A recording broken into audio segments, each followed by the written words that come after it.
So yeah, let other people join in, and then maybe we can start now. Yeah.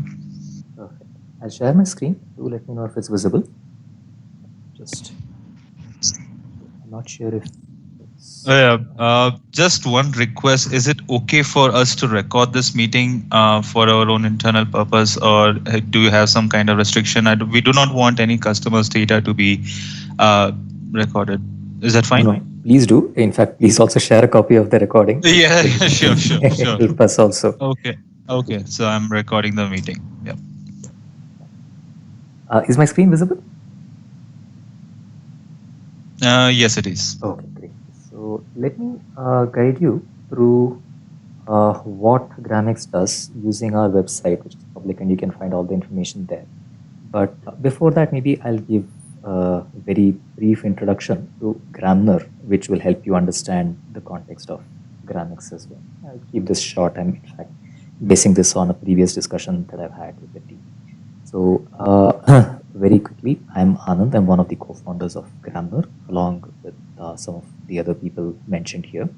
On this call, we also have Sandeep Bhatt, who's part of our product team, and between the two of us, we would be able to give you better information about Gramex.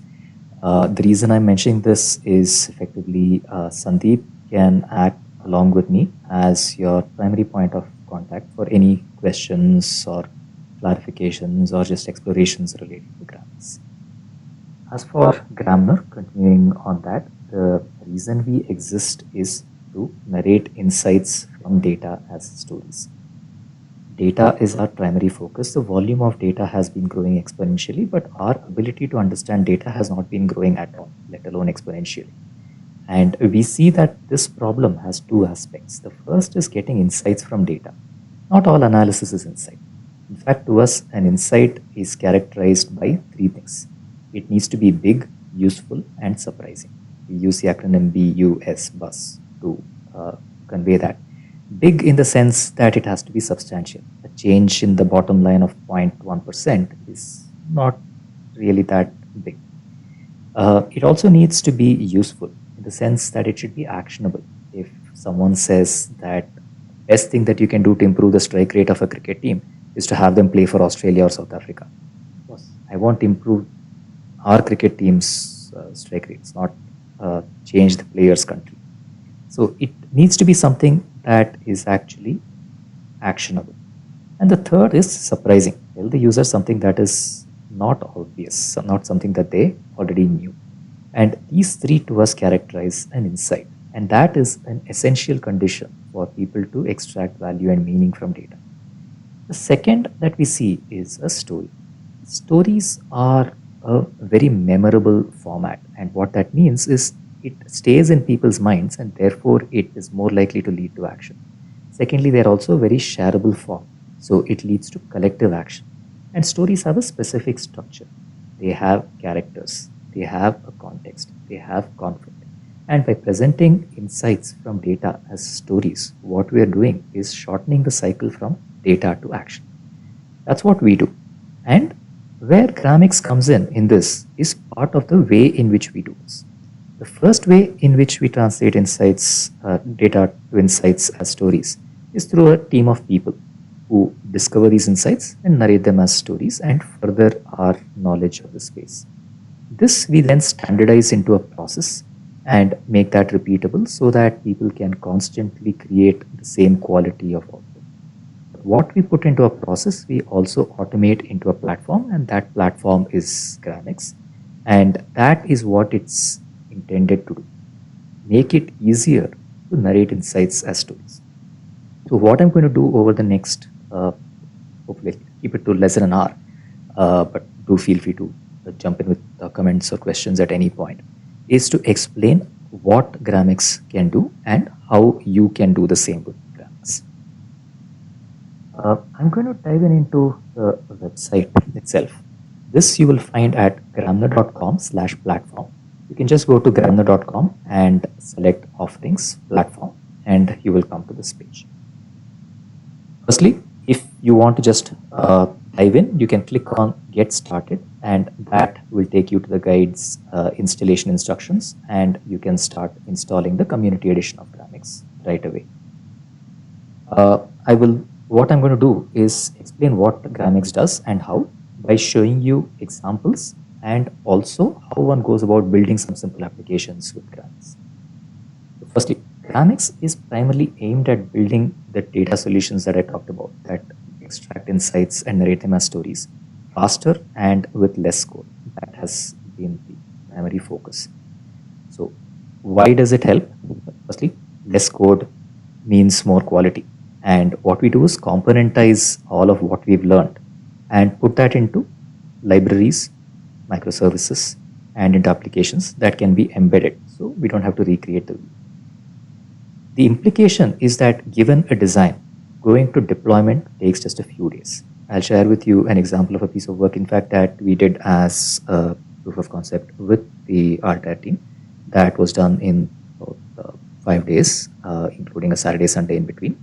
And that is roughly the turnaround time that we look at to prototype an application.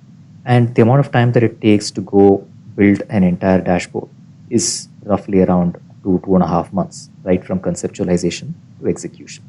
Speed, in other words, is the primary reason why people pick Gramix for building custom applications. It also integrates seamlessly, whether it's on the input side, picking up data from a variety of sources, or on the output side, where you want to embed it into your favorite BI tool, or into PowerPoint, or into email or WhatsApp. It works seamlessly right across. So how does it do it? What I'm going to do is pick a set of features that Gramix has and give you examples of how this works. But before I go into this, any comments or questions so far?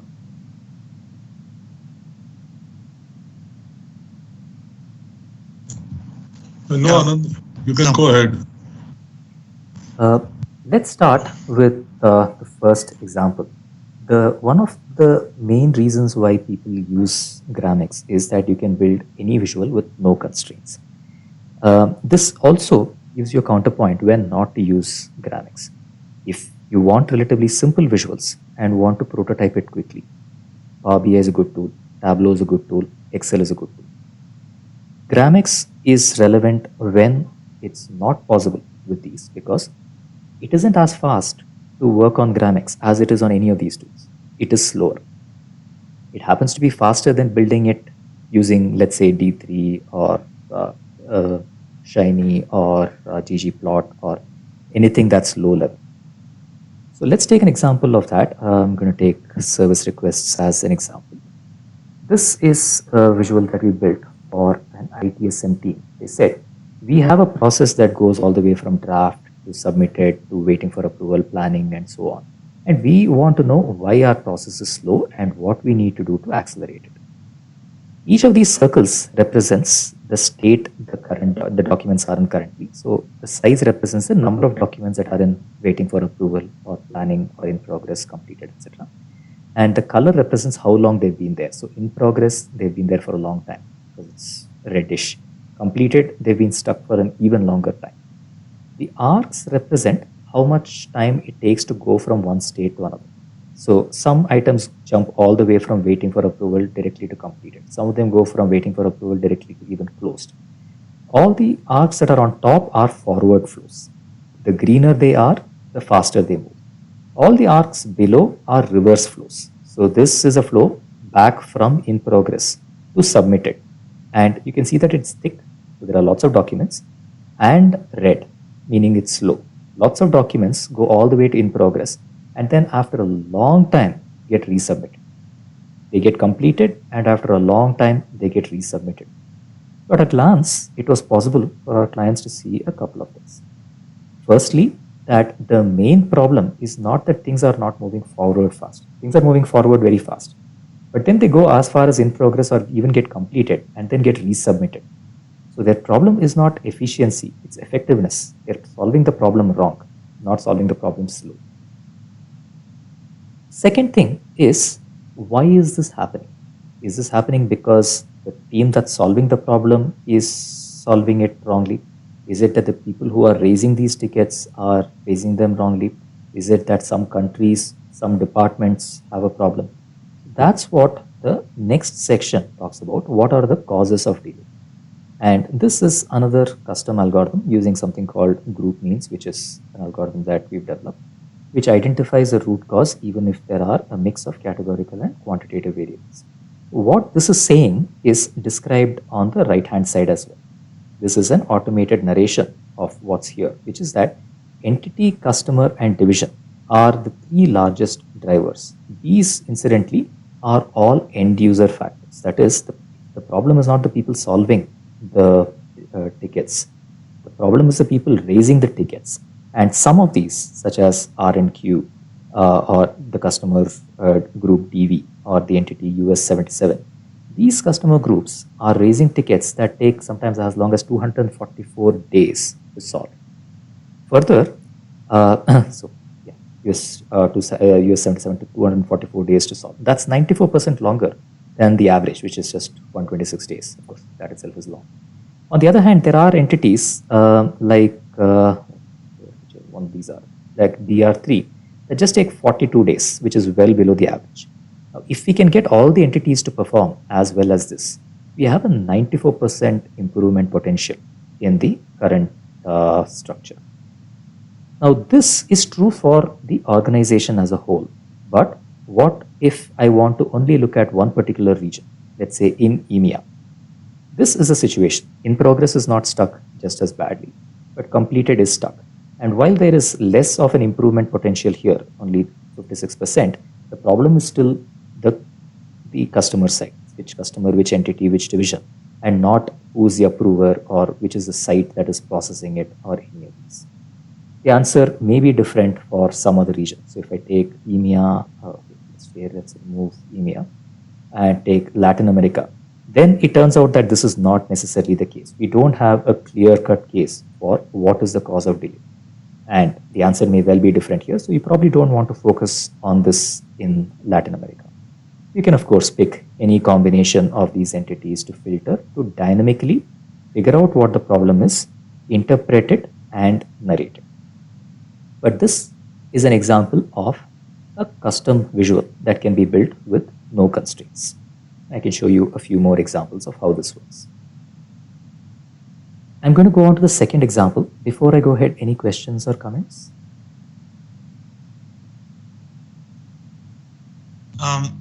Just one question. So these visuals are built on top of GramX charts. That's correct. Okay. Yeah. So how does one go about, okay, there is one business problem. Let's say there's one story that we want to present it to the customer itself. And you have certain ideas in your head. Okay, this is how we should draw it. Let's say you draw it on pen and paper, and then you say, okay, I want graph way, or I just want a simple drill down activities that he can also see, right? So, I mean, on the customization level, the main thing is on the customization level itself, right? How does, let's say, GramX will, or how does we know that GramX has this kind of functionality, right, where actually I can put in my ideas in this particular manner? Okay.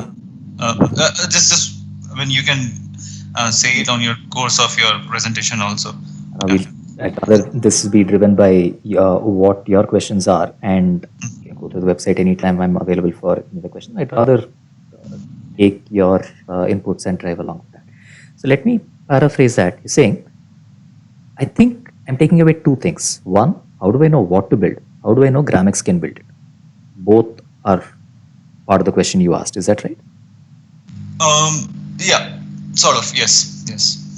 How would you rephrase it? No. The second part is what I wanted to say. Okay. Right. What I want to build is okay. I mean, let's say if I'm well versed with visualization, that's okay. But how would I go ahead and do it on top of GramX? That's understood. Okay. So what we do is apply the principles of the first cut answer is you can build anything on GramX. The reason is it offers a templating language. And therefore, let me give you an example. You can effectively create Let's take an example. Custom visual. I'm going to run Gramix init, which creates an empty scaffolding. Now, with this, if I run Gramix, what it's going to do is just create a dummy screen in which I can put in anything. I'm going to take this on the right hand side, this on the left hand side, and let's add another window. What do I call this? Custom this, yeah. Right. Now, let's say we have, and let's get rid of these charts, which are actually coming from an underlying data set. And in fact, let's get rid of the whole thing. And let's say we want to create a visualization that has no structure. I want to create a floor plan and I want to put in data against that. So let me start, in fact, literally with just PowerPoint. Let us say this is the floor plan of a house and I want to look at the electricity consumption in real time on this, or let's say a hall, kitchen, bedroom. I'm going to keep life simple because it's just a quick demo. I'm going to save this as an SVG file if I can. Save as picture.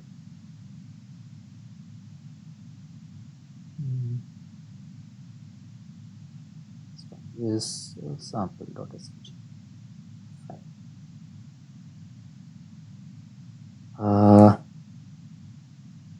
Right. So we have an SVG object. Let's format it. Now, what I'm showing here is actually that the underlying visual can come from anywhere. And I'm showing you one example of how it could have been created. In this case, it's a static creation. I'm going to insert this visual into my SVG. So far, we haven't used any of Gramix's capabilities. We will come to that in just a few seconds. That's where the data part comes in. But at the moment, I have hall, kitchen, and bedroom. Now, let's get rid of some of these. I can simplify this, I think. Oh, okay, I can't. Yeah. Let's leave it as it is. Now, what I want to do is in real time, let's say the temperature of each of these is changing. So I want to fill in just, or let's say I want to show the status of whether a light is switched on or not. So one of the interactive charting elements that we have is called G1. Yeah, G1 is the interactive framework in which specifically there is a templating approach.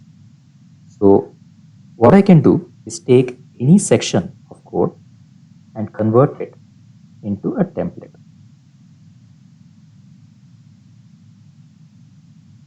Now, when I do that, it's no longer going to get rendered. I can do this as a template tag, or I can do this as a script tag, is equal to text/html. Both are perfectly fine. And in either case, it will not get rendered. What I can do is introduce a library called G1, which let me do, which has a few dependencies. Markdown is optional. I don't know which. Let's just put them in. I don't even need D3 on this one. I probably won't be using any of the others. So once I have this, if I just add one more piece of JavaScript here, which says take this script called example, which was created here, and run it as a template, then if all goes well, that gets rendered here. But with one difference, I can start putting in content that is dynamic. So I can say, for example, red, and that should change one of these to red, except that this can be a formula. I can say red if I don't know, 0, 1 is greater than 2, then put in red, otherwise put in green. Now obviously 1 is not greater than 2, so this should be green. So once I start being able to put in templates of this kind, I can use any kind of data. So what we'll do is create a data set randomly. Let's say we run a set interval and randomly generate some data. Ideally, this data should come from the backend, but for now, I'm just simulating it by saying every 1 second, regenerate this template with some data in which we say all has a certain color, or let's say lights are on or off. And for that, I will use math.random, some random number, and kitchen is also a random number, and bedroom is also a random number. Now, I will put in the code saying if all is greater than 0.5, that's red. Similarly, if what is kitchen is greater than 0.5, well, that's red. And similarly, this would be the bedroom. Then put it as red, otherwise put it as green. And I've made a mistake. Oh, I haven't made a mistake. Okay. So now it keeps regenerating every second. Of course, numbers are all random, but if this were data, then it would in real time show me what exactly is the status of the lights in these rooms. The reason I picked this example was to show you a few things. First is that there was no constraint in what could be created. And I've shown you one way in which this could be done. There are more powerful ways. But the intent is to say that if I can draw it in PowerPoint or even on paper and pen and scan it and vectorize it, anything is possible. Secondly, to give you a feel for one of the components in PowerPoint, and it's one among several dozens, which is the templating feature. What that does is binds data to the visual in a way that is very simple and also standards compliant. What I mean is that the learning curve is not high. The only thing that you are expected to know is HTML and JavaScript, or maybe CSS if that is called into action. Standards compliant, therefore, from a low learning curve perspective. On the other hand, it is not UI driven. It is not drag and drop. The intent is to simplify custom application development. The intent is not to make self-service application more flexible. That is a tougher journey. What I will be doing as we go along is to show more ways in which we can create arbitrary visualizations. But was this at least a partial answer to your question? It was more than partial answer, but it was really, I mean, that's what exactly I wanted to just, get to know from this. And you all did answer one of my questions that it was just writing about, is this drag and drop? And that was in my earlier mind itself, whether it's a drag and drop or it's like custom thing that itself. So you might have come across this tool, Retool, right? So which allows you to create this internal applications with drag and drop features. That is also one of the things that, okay, some people might like, but okay, this approach would also be good enough for at least an expert who is in this level. Correct. No, it's a very valid point. The audience that would be right for this is the person who is looking to build a custom application that needs to exactly meet their needs, and they want no constraint that the tool imposes, but is willing to put in the effort that it takes to build the application. That is not a universal audience. It is in fact a distinctly small subset who want to create large number of applications fast. Yeah, I mean, you can, as you might have planned some other things, but I just have one question. For example, the one thing you just said, this thing is relevant for the audience who actually, you mentioned, right, who knows HTML, JavaScript, and JavaScript can give you anything. You can build anything on top of it. So maybe in this whole presentation, you can specify, if I know JavaScript, why to choose a normal open source library, or let's say something to build my, for example, D3JS itself, I can build anything and then use this particular feature and Probably that would also be helpful for some of our developers here. An excellent point. So let me in fact use this as a segue into one other element that I would like to talk about. Let's talk about how we are able to retain the workflow in this. Now, the thing is, it is not always the case that we want to build it as a web-based dashboard. There are many reasons to build a web-based dashboard, but it comes with a set of problems. Can I use the same techniques and same tools to build something in potentially Excel, potentially in PowerPoint? Let me give you an example of where this kind of a situation comes in, for which I'm going to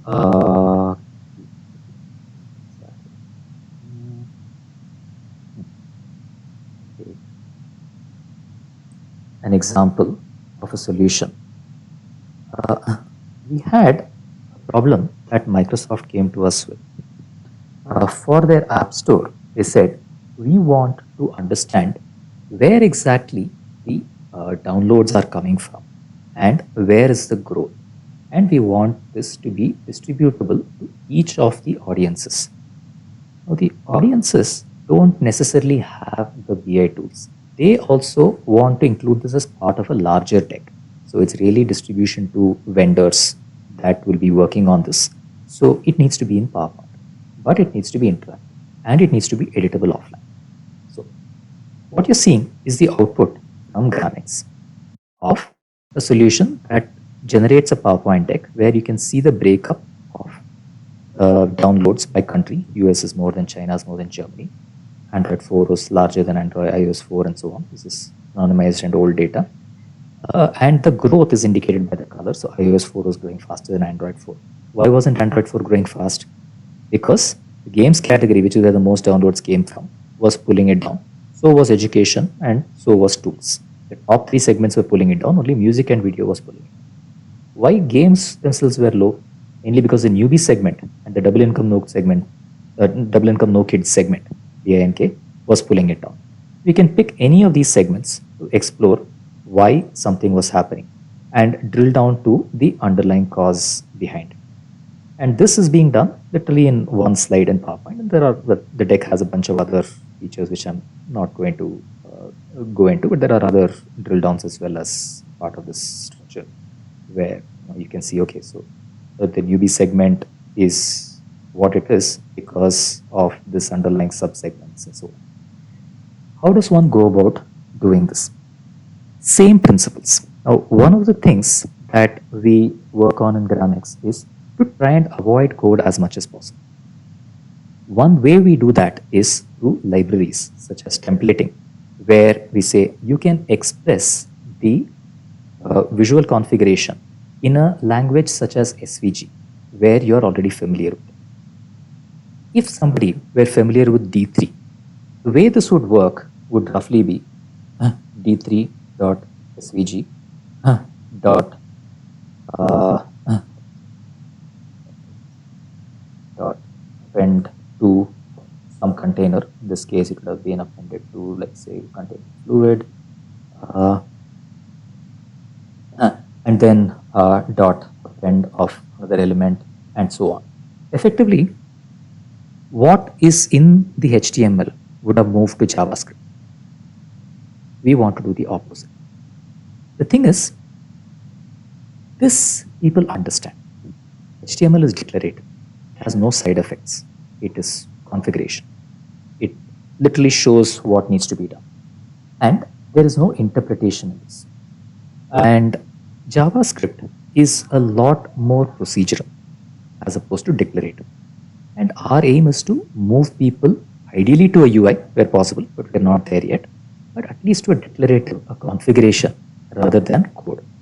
So how exactly would one go about creating something like that literally in PowerPoint? Let me show you an example. Let me show you something from our guide. We have a series of microservices, and one of those microservices is something that generates data visualizations in PowerPoint dynamically from data. I have no no idea why this is so slow. So, open it locally, and we package that as a separate utility called SlideSense. So what I'm going to do is, I seem to have a bad network. Am I still audible to everyone? Yes, Okay. Anand. I think it's just site that's having a problem. So the way SlideSense works is, let me actually show you the output of what I'm going to create. Process of that.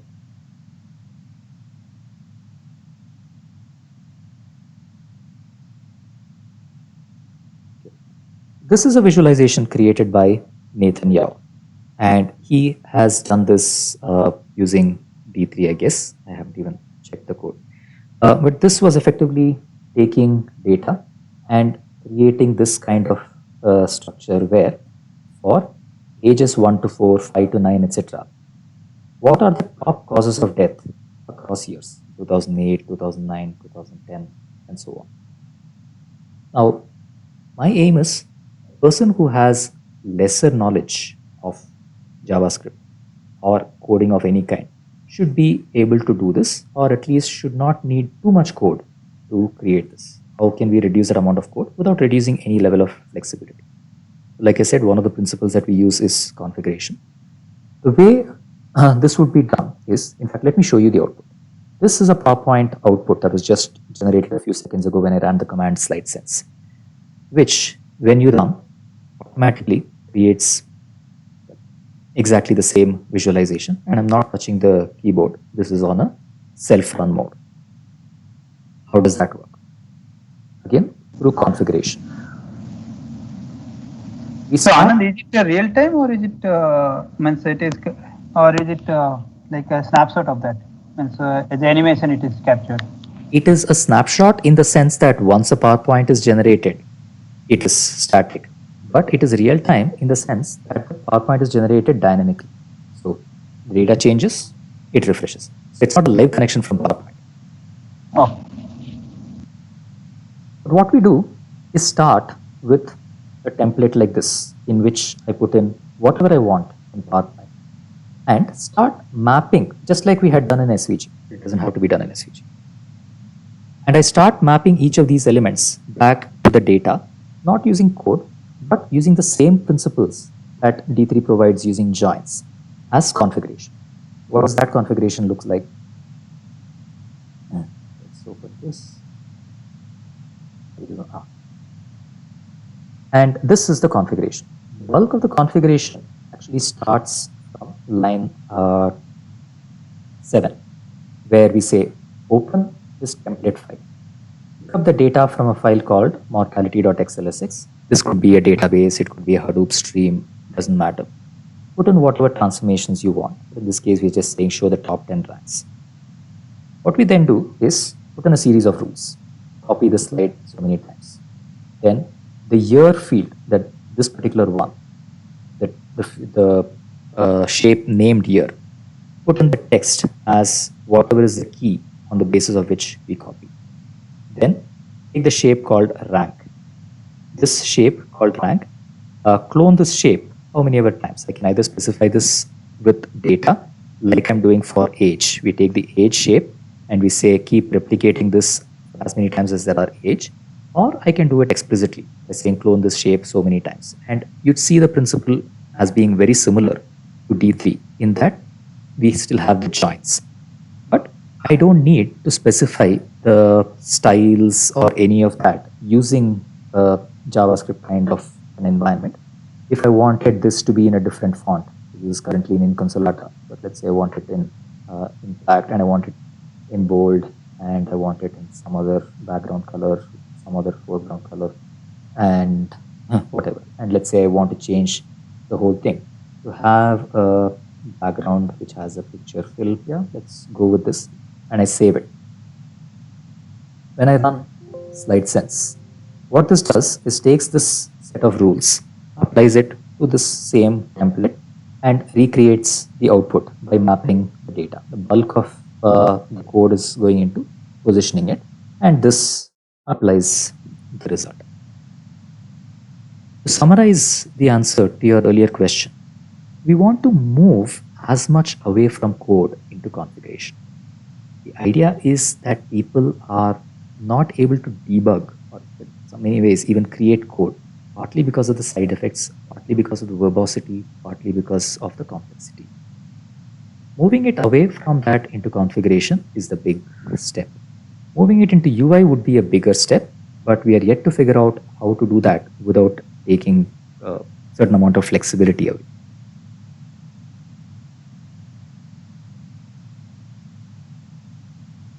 Sorry, did that answer the question?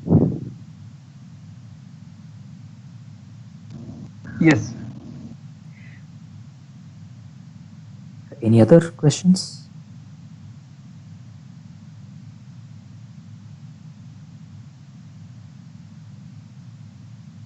Okay. Let me pick up on something someone just asked on whether this was real time. Let's take an example of something that is real time. Let's say this is in fact a demo that we put together with inputs from the Altair team. So this is a process monitor, and the problem statement is basically this. There is an organic synthesis process, and we want to alert the operators when the quality drops. On this, there are a number of ways in which we might want to alert the user. One possible scenario is the operator is on the floor. He has a mobile phone. He puts it into his pocket. When the quality drops, he gets an alert. So, network issue again. See if I can run it locally.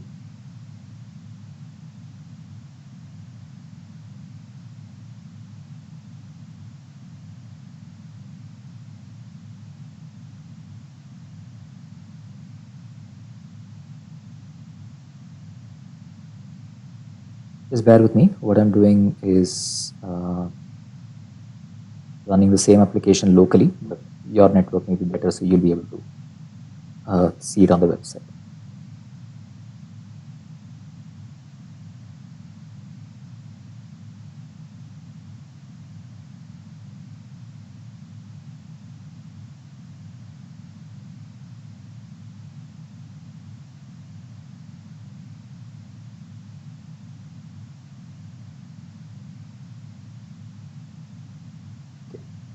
So if it's a mobile user, then as the data streams in, and this is somewhat accelerated, it shows them the status of the batch, whether the batch is currently doing fine or not, and whether therefore they need to extend the crushing time or no action is required. They keep this in their pocket, they get a buzz whenever there is an action. The reason this is important is, though it is simplistic, the usability matters, and people don't really care about the dashboard. They care about what they need to do, and as long as we're telling them, that's the important bit. But let's talk about how this data comes in real time and in stream, for which I'm going to go into the simulator. Now here, what's happening is data is streaming in real time, and it's also dynamically doing the classification. And I'll show how the AI algorithms run in the background. In this case, it's a simple classifier. So what's happening is, as the feed comes into the solvent with material A and material B going into the reactor, and then from there the crystallizer starts processing this, and from there after a few seconds it will go into the filters and then the slurry tank and so on. At every stage, the data for the process parameters are being collected, and that is being sent in by a stream at the backend. You can use pretty much any stream you want, Logstash, Kafka, name it. As the data comes in, it's also being fed into a classifier that converts the results so far and historical results into whether this means that in the current state of the process, it's going to be a good batch or a bad batch. What should the person do? If the result is good, nothing. If the result is bad, then they need to extend the crushing time, because otherwise the resulting powder will not be fine enough. Now, from a simulator perspective, what they might want to do is change the reactor temperature or the crystallizer cooling rate or the dryer temperature or a variety of different parameters. So let's say, what would have happened to the same batch if I had run it at a higher temperature? Now this redoes the same simulation. Crashed. My machine is not very fast, so give it a few seconds. Oh, okay, it's retraining the model.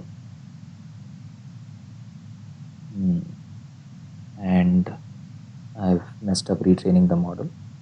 So we'll have to try this on the website if it's not working. No, okay, my network is still down. But what it would have done effectively is at a different temperature, it would redo the entire calculations by giving it a different set of results. The way it does it is through a predictor, which okay, my predictor is not going to work either because I recently reinstalled my libraries and I don't think I've got the classifier. Let's see. Okay. No, I will have to run this once I reinstall the libraries. But what it was effectively doing was in real time sending each of these parameters back to the server and getting a result which would have been displayed on top, whether the system was working fine or not.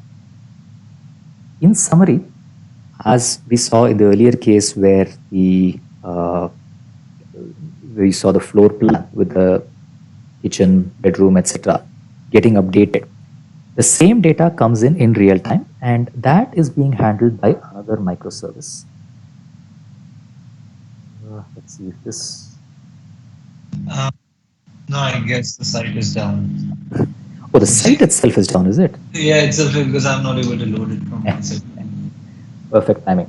Well, let's switch to my machine then, and I'll let the others know that this is down. One other feature that I'd like to talk about, and this I can fortunately use because this is on the World Bank website, is the narratives.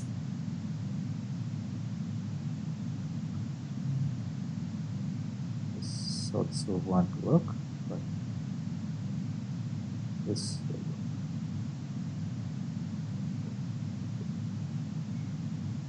Let me come to some of the storytelling elements here. Oh, this is also down, is it?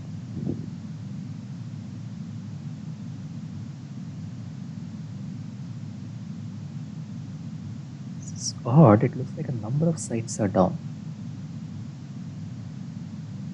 This doesn't look like it's working fine.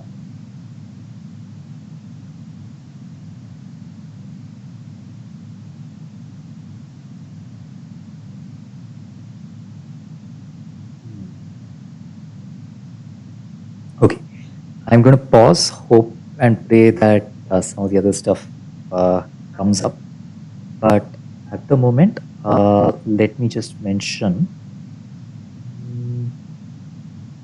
maybe any other feature that I can demo without a website. No, there is none. So I'm actually going to just have to stop here and we'll do a Q&A. If possible, what I will do is try and maybe either set up another session or work out a way by which you can get a feel for the rest of what I wanted to cover remotely. But let me just pause here for questions. You've seen some of the capabilities. What are examples of the kinds of apps you'd like to create?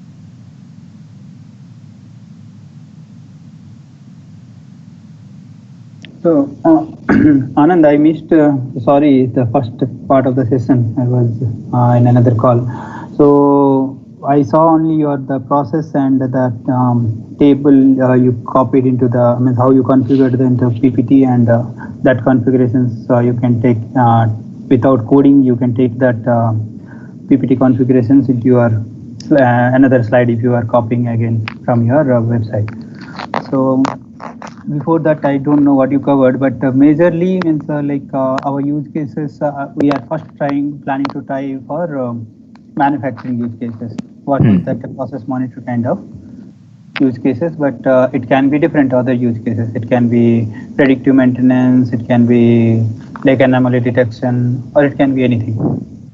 So one means that is one means our thought, and another use cases are like we are targeting like after sales use cases, like where it can happen like quality issue prioritization or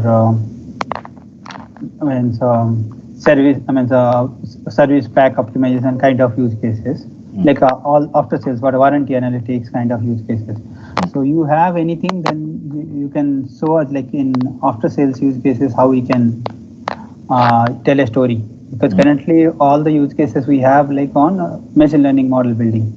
It can be optimization model, it can be a classification model, or it can be a predictive model. But storytelling with for warranty analytics or quality prioritization, quality issues on one that, and second use cases is like on the procurement side. So when procurement means it is a very top level, I said, like a spend analytics or like inventory optimization, procurement optimization, or forecasting, sales forecasting, or it can be like some SAP users.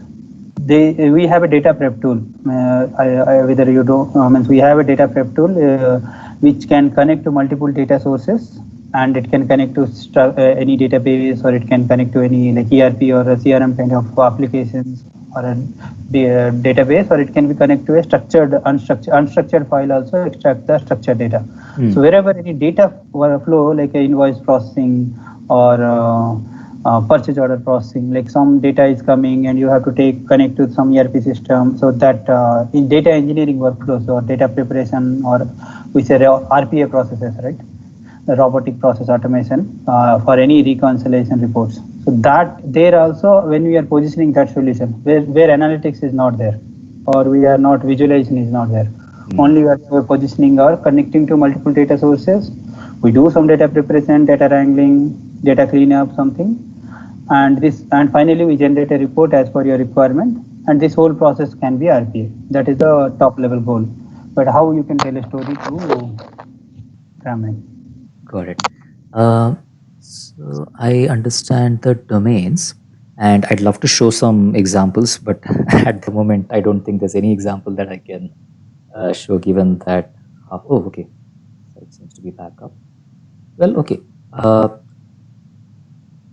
I'd love to show something on, since you mentioned procurement, that's if it loads, I'd be quite happy to show that. I have no idea. Okay, we'll come to that. But you mentioned a number of these domains, sure, and you said you're curious to see how we would tell a story based on that, sure. And I can share with you the example of the output. What after that? What would you like to get out of it? I didn't get your question. No, I'll show a demo. Okay. Then what? Okay. The first thing is that I want, see, I kept today like major horses of my team, like all that. So I want to know, like as I understand that this is like without much programming background or a Java background also somebody can do. So if you see the today's attendance, most of the team members are like data science. They are data scientists. Got it. Few of them, like Anis is obviously a senior guy. He's an architect, so he knows software stack and technology stack. And few of them, like Praveen is again comes from like development background, so he has also enough for database and all the web application development, BI, this experience. So but rest of the team are like you can say 10%, 20% flavor of programming, like Java or any web application development, but 80-90% will be data science background. Okay, understood. So data science, when I say, it can be data preparation or it can be data analytics, predictive model building. Well, that's actually very helpful, Srinivas. Thank you. Because then what I probably should have focused more on is how you can do things through configuration rather than through libraries. And even though they're short, I mean, the scaffolding required will be higher. So I will keep that in mind. So let's narrow it down. What can a data scientist who is not a front-end or necessarily a back-end web application developer do that can showcase a good set of POCs using Gramex in these domains. I'd love to teach how to do that. Maybe we could pick a particular problem and together work on it and solve it so that you can try it the next time. Yes, that will be better. Perfect. And what we want, like we have already some use cases which we demonstrate to whenever we are positioning our solutions. So as I said, the top level after sales and pre-sale, procurement and finance, and one use case, sales use case, and one is manufacturing. These are the three places we are targeting. So we have some use cases. So we want to extend those use cases with Gramex. Got it. And we want to know the fit also. Like you can tell us that, okay, no, it is not perfect fit for data processing or data preparation use cases. It is only fit for a analytics use case. That you can give the feedback. Understood. Why don't we do this then? Maybe we'll pick 3 use cases and we can quickly do a fit evaluation of those 3. And I will also keep in mind something that can be done by a data science team without too much or any ideally programming and only configuration, and we'll dive into that. Perfect. That is the exact agenda for today. Like, any other things, Rajesh or Anis, Ishwar? No, Srini, maybe what we can do is, one is I think you already mentioned, I was in 2 meetings. Sorry for that. I was presenting in one of the meeting actually. Anyway, so one is of course that inventory or invoice processing kind of things, and data preparation and RPA side. I think you mentioned that. Yes. And one can be that one, and one can be on the data science side, which is like Sure. And we can have 2 people on it, that from our side, and take it forward. Is that make sense? Yes, Rajesh. Yeah. So Anand, that's why I put the team. Like some are like those use cases are owner of some of these use cases, some of them, and I put like Anis and Praveen, kind of like they have strong experience on the technology stack. So if it is really technology oriented guys are required, then we have to plan a different set of resource. So, and as Rajesh said that those are the 3 things. 2 on data science. One is, so if we target area wise also, domain wise also, one on manufacturing use case, and one on after sales use case on data science, and one on the inventory or procurement side, one RPA use case. 3. Got it. So one way I think we can do this is. Sorry, Anand, just Anis was telling something. Yeah, Srinivas. On the use case side itself, so what I understood from the Gramex platform, and please Anand, correct me if I got it wrong itself. So it's a data storing or data mostly on visualizing your data and making sense out of it. Coming to the RPA side, or let's say the inventory side of it, which I believe is more of a form-based thing, right? Where you have to fill up some forms, fill up some entries, put on a button, write it, the data goes into the databases and stuff like that.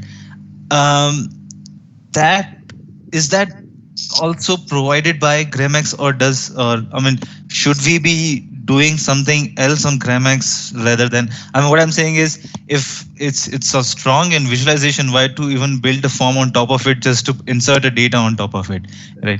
Very fair point. Gramex not only is, I wouldn't even say it's not strong, I would say it's weak on data processing. It's not an area that it can do. We can force fit it maybe, but we've never done any, barring one application for the government, we haven't done any data entry. That's not what it's for. Exactly. Analysis, basically all of the productionization of anything on the ML or the DL side is one area where it is not differentiated. It does a good job. And on the data the visualization and storytelling side, it does an excellent job. That is ideally where you would use it. You're right. Right, exactly. So let's, for example, if I sorry, Rajesh, you were saying something. No, that's correct. The valid point you pointed out actually. It's maybe our misunderstanding. So going through, I was looking at the building blocks of Gramex on the website itself, and I can see. So again, that's what my understanding was, that it's not a write back application to the database. It's Okay. only consumption, but different from what BI would offer, a normal Power BI or stuff would offer, where, I mean, what we have seen in the demo itself. Got it. For example, let's take one of the use case itself from the procurement one. And uh, let's say we build some ML algorithm on top of it. And when we have to visualize, not even from procurement one, okay, maybe this is just one vague idea which is coming from me. Let's say we are taking a supply chain. Are you aware of supply chain beer game algorithm? Yes. Beer, exactly. So let's say if we have to build certain kind of UI to demonstrate to let's say to the customer, saying that, okay, this is your inventory and this is your consumption and stuff like that, and we have an algorithm which is feeding up those information, right, based on the data itself that's on the backend side, right? How can we present that story towards to the customer in a very interactive and not so worrying thing about it? Does that make sense? Got it. That is certainly a possibility. Let's pick a few more slightly different examples. The reason is I am trying to see if we can come up with examples that highlight different capabilities, and I'm also conscious that I would like something which does not require too much front-end engine, or well, I'm trying to see if we can do it with no code at all and only configuration. And it's possible in a few use cases, but real time, unfortunately, involves a little bit of code. So I'd like to evaluate a few more where there is not a real time or a simulation element, just for variety. This I fully agree with, by the way. We'll do this. Or shall I suggest a few, just based on what I've seen? Yeah, I mean, yeah, sure. Or Anyways, did you have something in mind? I mean, I do have so many things in mind, but I mean, it's all, see, if there is any, I mean, others can also just contribute to it. Maybe might not be fit for evaluating each and everything. Maybe once, see, all we want to have is how suitable for us.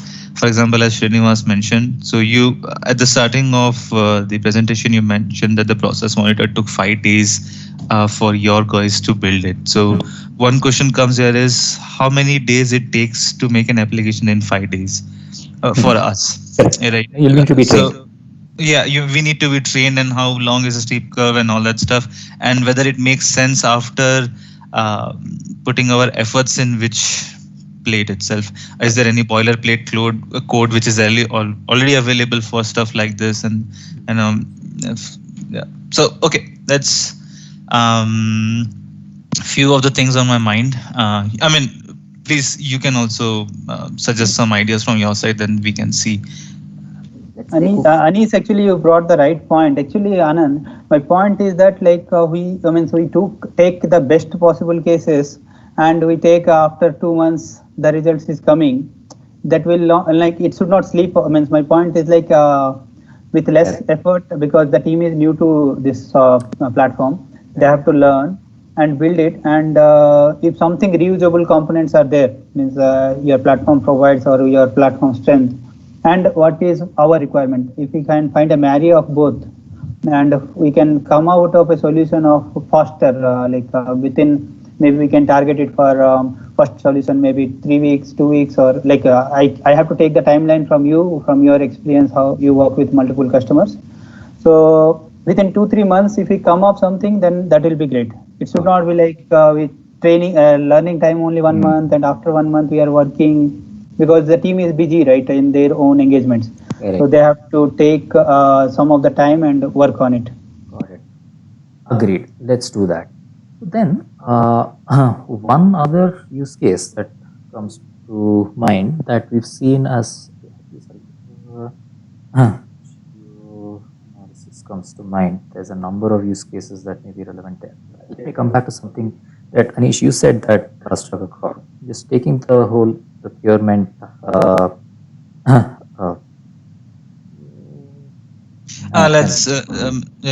we do have some procurement fraud or some bids and everything like that, right?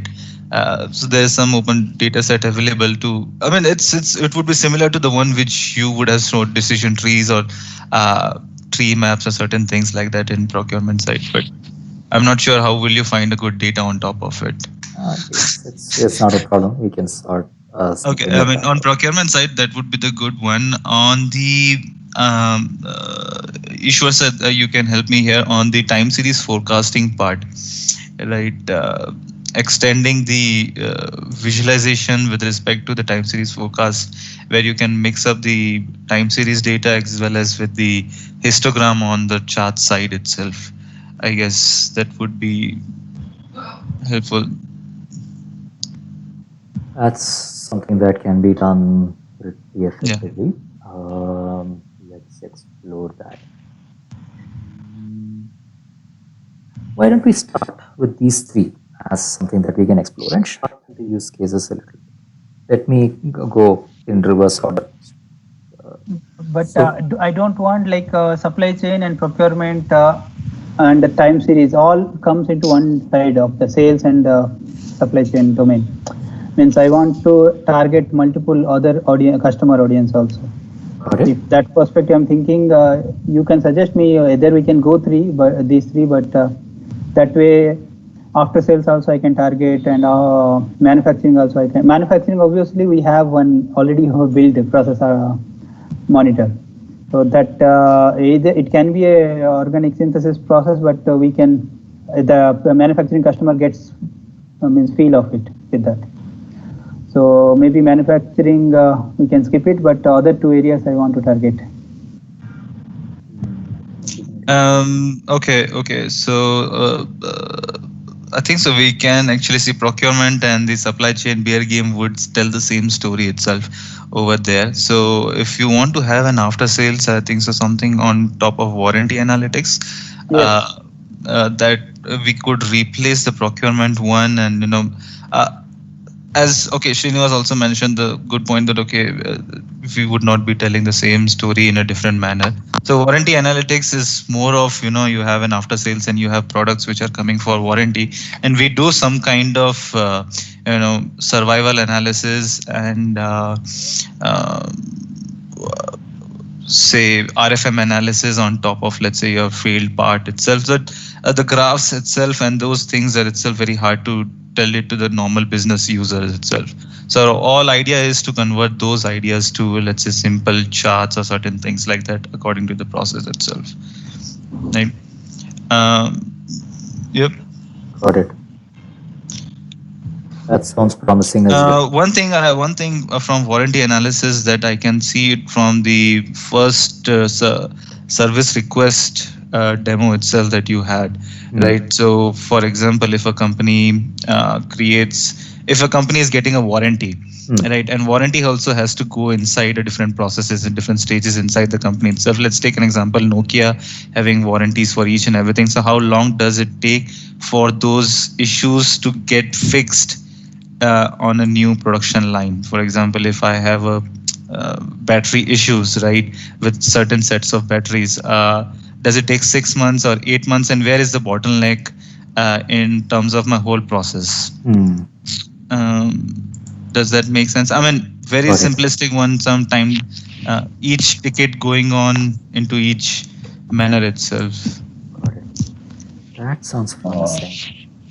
Or another way of thinking is like in spite of domain perspective thinking, like one is like what if analysis kind of scenarios, one is kind of forecasting kind of scenario.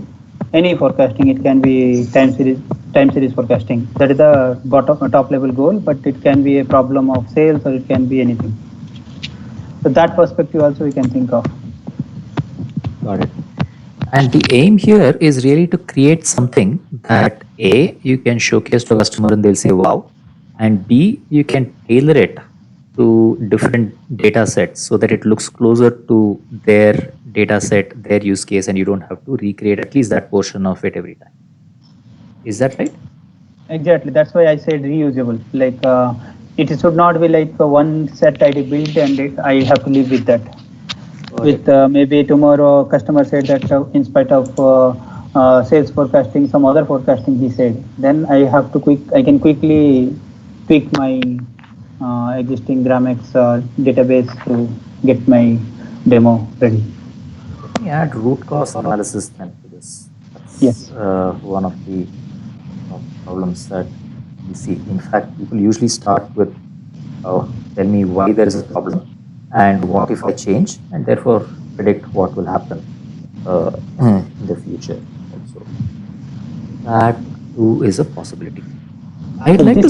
I feel horizontals are more powerful than like talking about one vertical, because if I build one story, then I can quickly change my story based on the customer requirement. Good point. Good point. Are others? Go on, Anish. I mean, yeah. So these are good amount of things that we can try off, right? So as you mentioned, the two important thing is, yes, the customer should say, "Wow," and I haven't seen this, and this is not the way I usually work with BI dashboards to understand my stuff. For example, he might have to, or he or she might have to go to drill down to reach to a conclusion, right? And we can put it on his face, this is another way of looking at it, right? That's one thing. Second thing is, of course, as we also discussed, and how about doing it? Because these are the things that we ourselves has faced in this, getting the results to the customer. Correct. Right. So if you have to explain it more than 5 minutes visualization to the customer, that means maybe the business user would have a hard time understanding it. Correct. True. Right. So yeah. So let's take all the use case. Yeah. Rajesh. Yeah, maybe I'm wrong. Praveen can, or others can. How about engineering analytics, which we have always challenged to represent? Is there any thought you have put across, Praveen? Yeah, that's what I was thinking, Rajesh. Because we always have a challenge, because most of the time the top people, we want to, they want to take a quick decision. Correct. And if this storyline help us to, maybe I can explain to Anand that basically we are collecting data from different sources, and in a product development, what we are doing is we are coming with various BI dashboards. And the challenge is all these BI dashboards, it's at the end of the day, it's of course more of pie charts and bar charts and some kind of dial charts and all of these things. So we always had a problem how best we can represent the data for taking faster decision. That's the whole thing in a product development. It's an engineering space actually, and what we do is we play around. We come up with a lot of representation for that, but within the BI background only. Few charts and all this. But if you can come up with some kind of ideas on that, also will make sense. And we have already running solution, to be frank. And say, for example, a timeline chart, which we thought about a timeline versus visibility in a product development. Just to simplify that one, timeline is basically a lot of activities go through different gateways. And each gateway you can think about a stage. Okay, different stages. Like a car manufacturing goes through 10 or 15 stages. And each stage will have kind of task and associated deliverables. And whatever reason the deliverables and these things will not meet, correct? And it will it will move to the next level, or it will not meet the timeline. So one of the thing is called timeline chart itself. So that it have one click of button, they should understand my whole process is delayed, but where exactly, which gateway and for which project, and what are the deliverables in that gateway which caused that delay, and all these things in a simple way. And imagine like that you have 10 projects. Okay, then the complexity start increasing. So timeline, project status, for example. And we have thought about a lot of charts related to that. and quite happy. They are quite happy, but definitely there is room to improve in that commodity and I don't know, so many things. Correct, Praveen?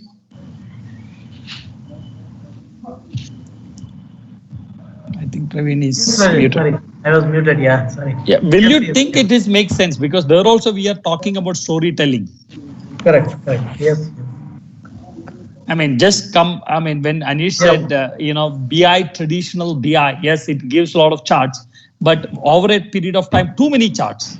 And that charts itself become a challenge, and which will not convey the story. Yes. Uh, I will. I think so. come We up have with thrown some a lot of use cases. things.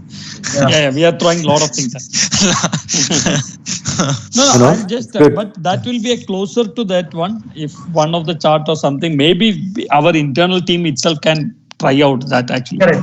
Yes. Yeah, There is no need exactly. of Anand actually, because it is a running project, and just how to make use of Gramex for Yeah, just- making more Yeah, appealing. only for initial stage, yes. So Rajesh, if you see in the like notes of the Anand, the horizontals, row number 21, root cause analysis, what if analysis, and time series forecasting. We are planning that creating some use cases for those. So when you talk about take it to engineering analytics, you talk about spend analytics, or you talk about any problem. So these are the things they want to do. They want to understand that which project delay, because of what reason, which team has delayed. So that is root cause analysis. Fine, And- if that can be done, we have a real story to tell, and we can take it to the team also. So I don't want to restrict him for one particular domain or particular I agree. problem. So Fully that agree. tomorrow problem statement changes, or our persona changes, the customer side whom we are attending. If then we can quickly turn around the story by changing the names, by changing the numbers, and we can change the whole storyline. Yeah. So that is, in spite of, because if we have to talk about engineering analytics, we have to show him the engineering analytics dashboard. He has to digest that, and he has to create. No, that we can internally do it. There's no need of Gramex to do it actually. No, means to get the idea. Yeah. Makes sense. Yeah, Anish this side. Also one thing which I was wondering of is, is there any plan, or is it already there, that if there is some visualization already built, let's say mostly in R or Python. I'm mostly talking about ggplot as well as versus Dash or Plotly or Bouquet. Is there any kind of what I would say, an API to have those integrated inside Gramex, or is it like, do you have plans, or is it like, we can reuse it in some terms like that? So is it okay? It's okay if you say, okay, it's not there. Actually, all of those that you mentioned are already there, and Okay. Matplotlib and Seaborn and Vega. And if there's anything that you've encountered that needs an integration, we're constantly expanding the portfolio. So, these all come out of box. So if someone has already created something in, let's say, Bouquet or Matplotlib or Seaborn, or name it, or ggplot2, will work directly out of box. And that's already there in the Gramex document. Oh, okay. Yeah. Thank you. An easy one. Yeah, no, when working on Gramex, the trouble that I usually have is not how to do it. That Gramex will solve. It is what to do. Like it's too much of a points if you could open just your Excel. So Srinivas, we can also help him to just narrow it down to take one from horizontal and one from the vertical itself, and then let's see how about it goes. Otherwise, otherwise it will become a big challenge, because it's he also putting a lot of effort. Let's finalize 1 or 2 cases, 3 cases, the max. Yeah, I'd like to propose one thing. The horizontals, like Srinivas you mentioned, definitely has a lot of potential. And of the use cases that you mentioned, I see maybe a couple of them potentially having the capability to apply root cause analysis. So engineering analytics is really, where is the delay? Why is there a delay? That's hardcore root cause analysis. Maybe warranty analysis is something that we can apply that for. Sales time series forecasting may not be. Procurement may be. Supply chain may not be. So at least 2, maybe 3 use cases, domain-specific use cases, would work just with root cause analysis. So what we could perhaps do is aim to create something that is effectively like a boilerplate, a reusable element that you can change the logo, change the data, change the storyline a bit, and customize it and show it to others as a POC. That's the kind of thing that we can certainly create. The trouble though is there is a trade-off between reusability, which means that you have to do it right and well even within Gramex, which has a learning curve, versus learning how to do it. And I think we should split these initiatives, meaning there is a reason to learn, which is to improve. But while learning, it is unreasonable to expect the team to come up with something that is so good that it is reusable. So perhaps we bifurcate these. Okay. So, means what is your suggestion? Like, One use case that is not reusable, meant for learning, that people can create something out of, and they will be able to create that and a few other things one after another. But every time they will be doing it themselves. Won't take much time, but it's not reusable. Second, we'll work Yeah. together to create something that is reusable, that is good, that requires a bit more of a learning curve from your side. We'll also pitch in. And that is something that you can show without any development effort. wait, when I say like reusable, it may not be reusable in the first stage, but the use cases should target these other things. Like let's suppose we build a domain use case also. So the one use case should be root cause analysis. One use case can be what if analysis. So that maybe we have to completely redevelop. Like, if we know that and we know, we have a thought process building a root cause analysis. But it is not like simply modifying the logo, modifying the thing, it will work out with the same. That's the point. But the team, let's suppose Subho has taken care of building a time series forecasting. Tomorrow, another domain problem comes related to forecasting, at least he can develop from scratch also. Correct. So then, let me tell you one pattern that, okay, but before that, is everyone aligned on that as an approach that we take, let's say, as a horizontal root cause analysis to start with and apply it to multiple domains, and over time it becomes reusable? Yes, that's my thought. Like others can comment on it.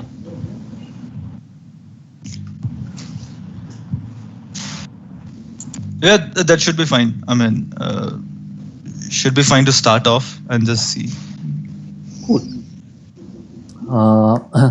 In that case, one pattern that I've seen in the past on root cause analysis that works in practically every scenario is this. Okay, it is working good.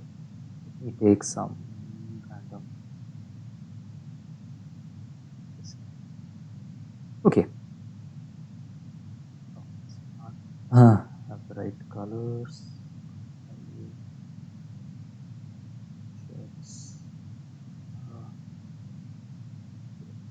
Okay, yeah, let's take this one. So, before I go into this, let me first explain what root cause analysis generally involves. It is drilling in step by step to find out where the problem is. So, here was one scenario where the Ministry of Finance said we want to find out where there is a gap in the budget spend. Where are people underspending and where are people overspending? Both can be bad. Now, a second pattern that we've seen when it comes to root cause analysis is priority versus performance. Supposing we say which department has the highest underspend. There may be somebody who spent 0% of their budget, but their budget itself may have been only 1 crore. Somebody may have overspent 0.1%, but that budget may be 100,000 crores. So priority and performance are independent factors, and we want to look at both of those. The most powerful representation that we've seen of that is a drill down tree map. But actually, let me show you an even better example that everyone I know relates to. So let us explore that with India's one-day international performance. Each of these boxes represents the performance of one player, and the question we are trying to answer is which players are the best in terms of strike rate. Here, the size represents the number of runs a person has scored. Color represents the speed at which they've scored. Tendulkar, largest number of runs. Ganguly, Dravid, etc. Data slightly outdated. And Sehwag is pretty fast. Kapil Dev is pretty fast. Yusuf Pathan is pretty fast. Yashpal Sharma, W.V. Raman, Gundappa Vishwanath, Gavaskar. These are all pretty slow players. Mohindra Manna. Now, this gives us a first level answer to who are the faster players. I wouldn't pick somebody like, let's say, Joginder Sharma, because he may have a strike rate of 120, but he's scored only 35 runs. More likely to go with maybe Yusuf Pathan at this stage, but certainly the Sehwag. So I have identified what is the problem area. If this or what or if among these, whom should I focus on improving the performance of? I may focus on Ganguly, Dravid, Azhar as the players that are lagging behind, because even though their strike rate isn't particularly bad, they are the ones that are pulling the average down. Jadeja as well. Maybe some of these players, yes, but they're not so large in terms of their contribution overall. Why is that happening? We can drill down to the next level. Every single match that Tendulkar has played, every single match that Azhar has played, and explore where exactly that problem exists. So we can search within that specifically for, okay, are they doing well when they play in Sharjah? Turns out that Tendulkar has a pretty good performance in Sharjah, but Ganguly and Dravid have a terrible performance in Sharjah. Azhar is a very mixed performance. Or when playing against a particular team, let's say Pakistan. So Dhoni has had a mixed performance against Pakistan, but Sehwag has had a stellar performance, and so on.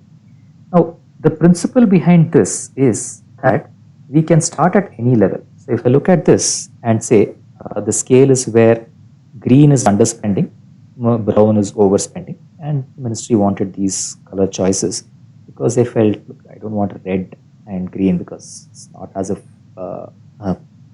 underspending is good or any such thing. So make it cyan and brown.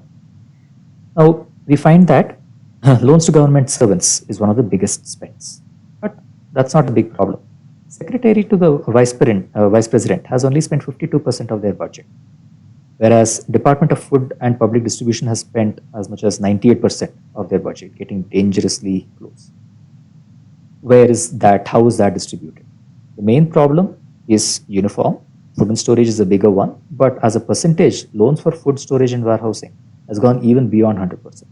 Why is that? Drill down. And what that allows people to do is go from the top all the way down to the bottom and see where the root cause is, providing a form of exploratory understanding. And that can be supported by a story. That's one kind of a template. The second kind of a template for root cause analysis that we've seen, let me show you something. This actually you already saw in the service request example, but I'll show you a slightly different example. Supposing we want to find out what is the driver for students' marks. What is the root cause that affects the child's marks? Now, we can look at various parameters such as, let's say, watching television. Let's say we pick social science. How does watching television affect a child's performance? Turns out that if they never watch TV, then there is a very poor performance. Once a month is better. Once a week is the best. Once you start watching TV every day, things are not so great. So watching TV in moderation is generally the best behavior, at least for social science. This is also true for science because once a week seems to be the sweet spot. But if I take reading, then the more we read, so the more children watch TV, the better their scores are. Maybe understandable. So it's not as if watching TV in general is bad. It's bad for science and social science. But for mathematics, it's a disaster. Once you start watching TV every day, it's worse than never watching TV, which is kind of surprising because those who never watch TV are usually those that don't have TV and therefore are economically backward. And watching TV every day in maths is pushing you even further behind than that economically disadvantaged group. Now, we can quantify each of these. So, if you say, look, how much does watching TV impact reading? You can quantify the impact of that. So 5.3% improvement that you can get from the worst to the best behavior. Now, what about some other subject? So, does taking tuitions help? So, taking tuitions for reading, yes, it helps, but only 2.1%. That is not so powerful. So, what that allows us to do is summarize all of these and say that taking private tuitions in reading, that's only 2.1%, whereas watching TV is 5.3%, and so on, and figure out which are the biggest factors that drive a parameter. So father's education, father's occupation, mother's education, mother's occupation. These are really the 4 things that drive a child's marks. All the rest is secondary. In terms of things that you can control, help in household. Yes, helping children when in studying at home, big difference. The number of books they read is probably the single biggest factor that can make a difference. Older children do better, so hold on till they read. But don't bother too much with tuitions. It barely makes a difference. TV watching, yeah, not so much. Some subjects, certain things may make more of a difference. So in mathematics, for instance, computer usage has a very strong impact. At least for some subjects, you may need other kinds of behavior. This is another pattern where you can take almost any kind of data. We in fact used exactly the same algorithm for service requests when we structured it this way and identified what was the impact of the various factors. We can put it as a drill down directly here. The drill down is actually in a different way where we can recompute. Both of these are patterns of root cause analysis, and one possibility is we could create a structure like this that would help take a wide variety of cases and say what are the factors that affect this kind of an outcome. My thought is this is the kind Anand, of thing. can you bit explain this? How it, you mean the algorithm? not this one. No, not algorithm. The dashboard. This one, yeah. This one? Oh, okay. This is the same one that we saw. Oh, sorry, was it Rajesh? No, Srinivas. Srini? Yeah, last time I think this was explained, but I couldn't. No, sure. Sorry, no worries. This is where we look at the process flow. A set of service requests go through from draft stage to submitted to waiting for approval. They might also get rejected or cancelled, into planning, pending, etc., all the way up to completion and closure. Each of these circles represents the document stage, and the size represents how many documents are at that stage. The color represents how long the tickets have been pending at that particular stage. This could be for any. Out of whatever there, which is means the maximum duration which took, that based on that you are putting this color. Correct, exactly. So in completed, on average, they've been waiting for 147 days. That is the worst case. Waiting for approval, they've been waiting only on average for 26 days. That is the best case. This could work for an engineering workflow. This could work for a project timeline. This could work for anything that goes through a series of states. We then take the state transitions. So from, let's say, planning, it skips pending and jumps into in progress. From waiting for approval, it jumps directly into completed. All of these jumps are possible. But that width also defines something, the width of the lines? The widths represent the volume. So the thicker it is, more documents are going through that. But the thinner it is, very few documents are going through that stage. Okay. The color also defines how fast they're going. So at a glance, you can see which are the slowest steps. And it turns out that going back from completed to resubmitted or from in progress to resubmitted has both high volume. So a lot of documents are getting resubmitted and they're also happening very slowly. So it is, and incidentally, everything that's on top is a forward flow. Everything that is at the bottom is a reverse flow. So it becomes easy to see that the main problem is caused not because things are moving forward slowly, but because things are going all the way to the end, we find out that we've done the wrong thing and it gets resubmitted. One question on the data source. What is a typical data source where Gramenor is very strong? I mean, do you have any specific format it has to be, or it has to be a specific database or ONC. just No, any? any database is fine, and any kind of format is fine. Structured is preferable, otherwise we'll have to do a little bit of work. So if the data is in a database table of any format, that works. Or flat files are also fine. I mean, if some of the data, streaming data, for example, comes through in log files, that's fine. Okay. So, do you do any merging of the data across two data sources, joining or kind of anything can be done? Can be this? done, but you have better tools for that than we do, to be honest. Yeah, correct. Yeah. Grammix is not, that's mostly done through code rather than configuration. Okay. Okay. Yeah, that's what I wanted to understand. Fine. Yes. Fair enough. So on very basic question, like this is more used as a like storytelling dashboard, or it can be as a functional dashboard also can be used. This is used a little more. To be honest, we don't really differentiate that much between the two. What I mean is that people really need, in a functional dashboard, they need explanations. So generally, all of our functional dashboards always involve an element of a story, which is why our vision itself is narrating insights as data stories. So what I think you mean is a storytelling dashboard is something that produces a report that says, here's what we've found, as opposed to a functional dashboard that is used operationally.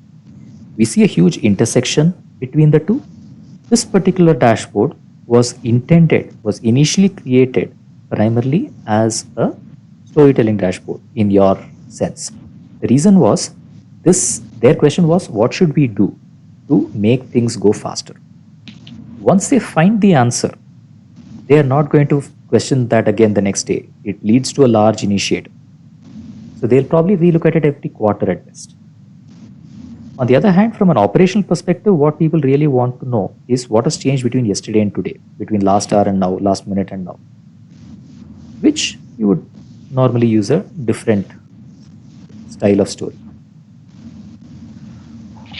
It means okay. That answers my question. That but my question let me put in a different way.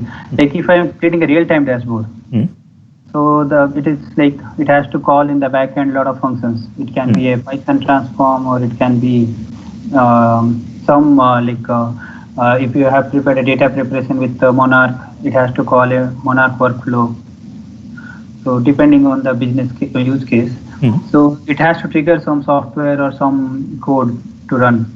So that type of scenario is also there in your use case.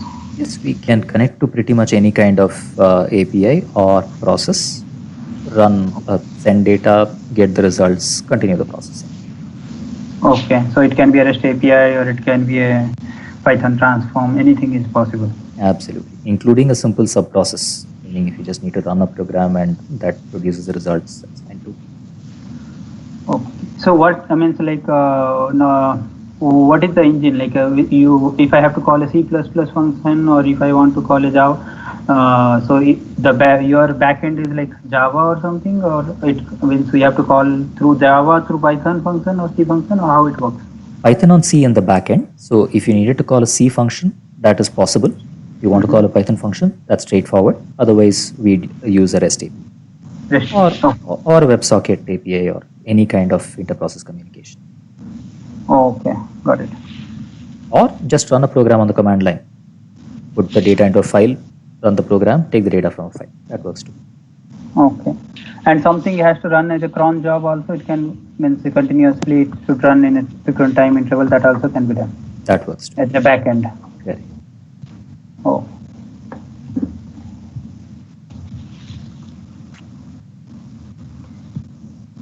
So to identify the use case, what I'm going back to is, I think root cause analysis definitely shows promise, and I believe it could be applied to use cases such as engineering analytics, warranty analytics, and a bunch of others.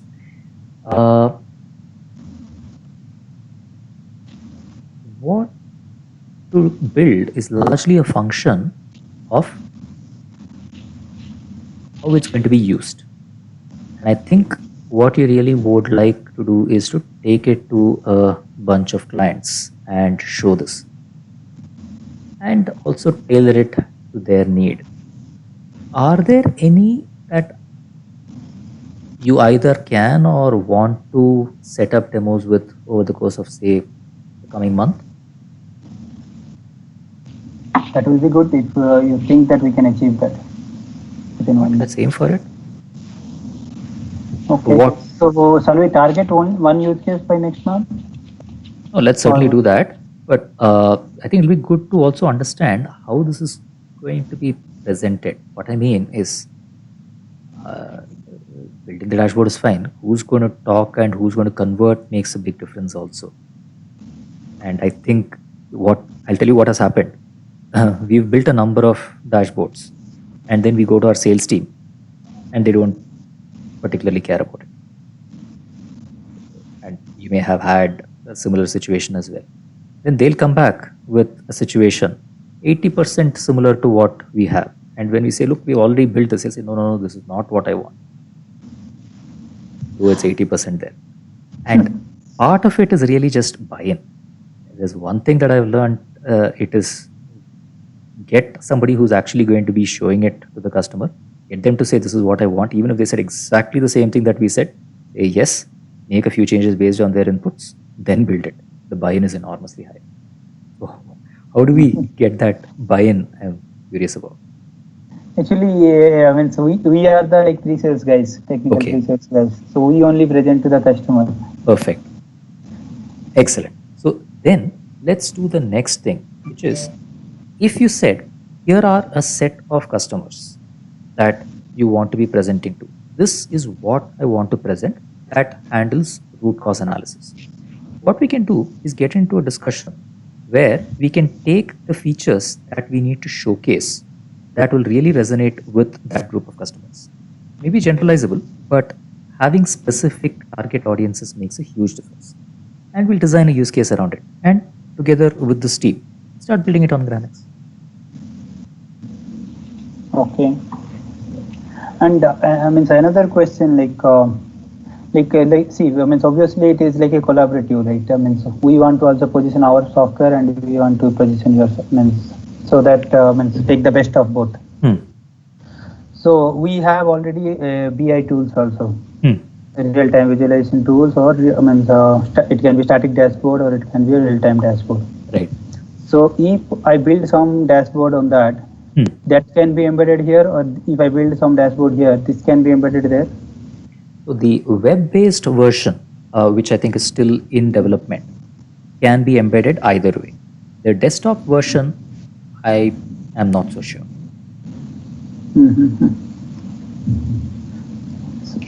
You got my intent, right? Like, Yes. Because it may happen that we want to do develop some dashboards with our this thing, real-time dashboards, and maybe for the one of the two dashboard will be business user want to see that. So more interactive or more intuitive dashboard, like a C-level guys want to see.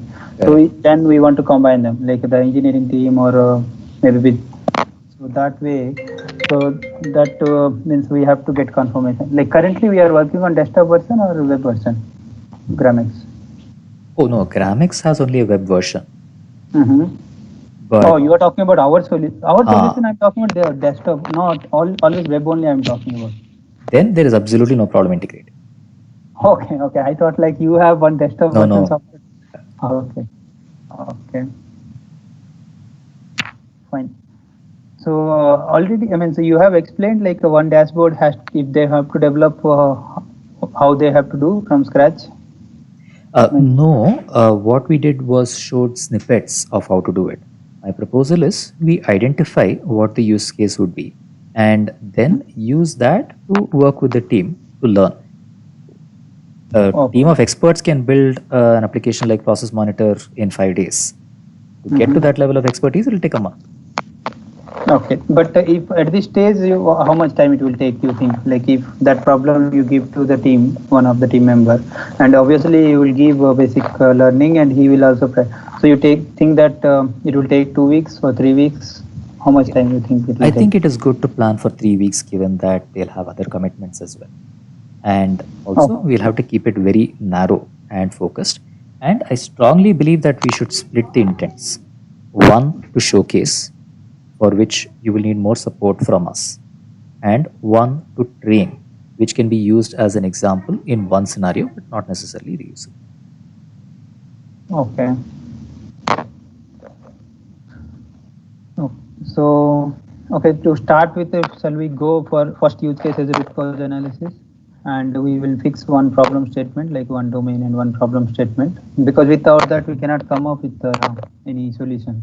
It will be very open-ended problem if we say root cause analysis. So one of the problem we'll take it on root cause analysis, and second problem we can take on forecasting use case. It Sounds can be grapes price forecasting or car price, or how many cars can be sold. That can be about any forecasting. So we can do, what do you suggest? Like we can do parallelly two things with the two resources, or you want like step by step, first do one, then go for the second?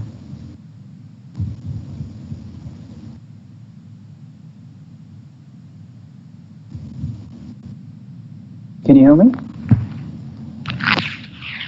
I can hear you, Srinivas. No, did you hear my last? Means I said that if we are planning these two use cases, one. Oh, sorry, was it a question to me? Oh, I'm sorry. From our perspective, we are okay either way. We can plan two resources, and parallelly we can run on both, right? Perfectly fine. And the training you have to do one. That means it can be together. Both can learn one session, or they have to have separate sessions with you. Means we can do it together. In one case, the person who's building the application by themselves will not need that much support.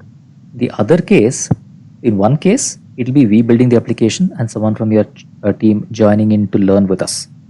Okay. The other case, that person will be building the application. Someone from our team will be guiding them for support.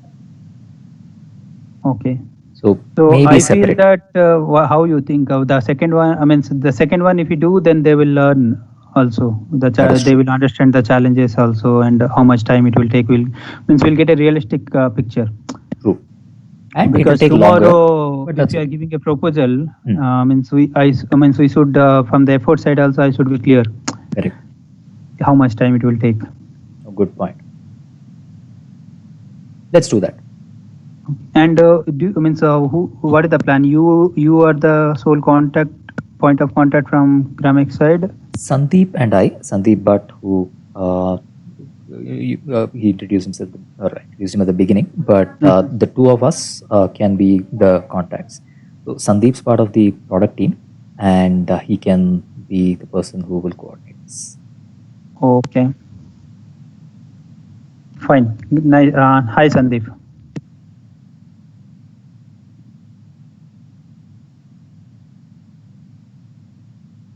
Hi, Srinivas. So the training will be given by Sandeep or Anand? We'll figure out who the people are. Probably neither of us. Okay. We'll get someone on the team who can guide on that. Okay. And as I said, that the background of the person who will work is data science as 80 to 90% and 10% programming. Is it good enough, or do you want a different mix? Preferably front end. A lot of the wow factor really honestly comes from the front end. And being able to comfortably stitch together the Gramex components is one part of it, but mostly it's an eye for design. What we've seen is that a small misalignment is something that the end user will catch, but not all developers catch. So someone more familiar with front-end development tends to do that better, and therefore there's less rework required on that side. If that is possible, that's ideal. If not, we will plan accordingly. Okay. Fine. So then what I will do, I will internally discuss, and I will give two names, who will be the taking ownership from Altair side. And it is not like a very senior resource is required, right? With Well, it always helps. Speed of learning, of course matters, exposure matters, but Okay. everybody has constraints. Those are usually the busiest people. Why don't you go with the best people you can spare? Okay, perfect.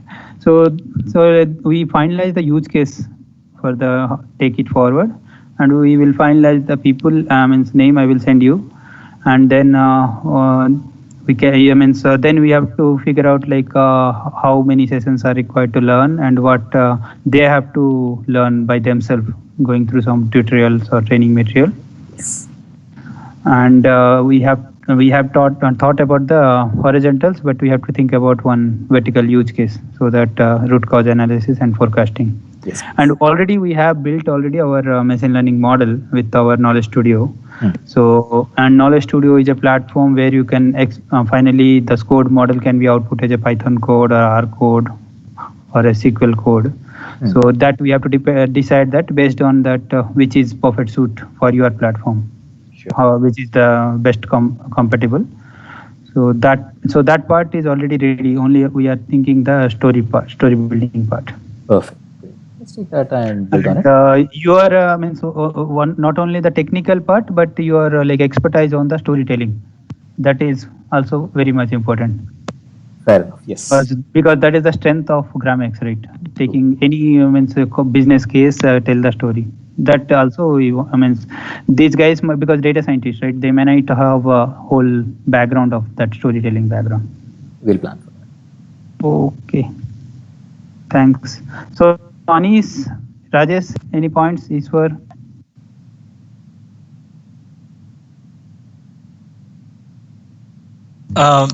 No, nothing new from my side, but thank you for your presentation. And really, I was not,